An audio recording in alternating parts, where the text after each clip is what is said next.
Shantikali mission সংগঠনের প্রধান অর্থাৎ পদ্মশ্রী চিত্ত মহারাজকে ঘিরে বিভ্রান্তিমূলক প্রচার শুরু করেছে একটি প্রভাতী দৈনিক। যে কথা পদ্মশ্রী চিত্ত মহারাজ বলেননি সে সমস্ত উক্তি প্রভাতী দৈনিকটি পরিকল্পিতভাবে পদ্মশ্রী চিত্ত মহারাজের মুখে বসিয়ে নিজেদের পত্রিকায় ফলাওভাবে প্রচার করে।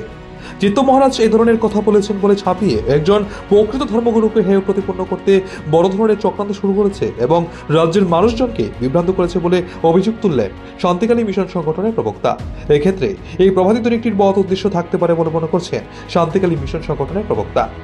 পদ্মশ্রী চিত্ত মহারাজের বক্তব্যকে বিকৃত করে ইচ্ছাকৃতভাবে রাজ্যের জাতি জনজাতি অংশের মানুষের মধ্যে বিভেদ সৃষ্টি করার পাশাপাশি ত্রিপুরায় রাজবংশের সদস্যদের মধ্যেও দেশ সৃষ্টি করা হচ্ছে বলে তিনি অভিযোগ করেন।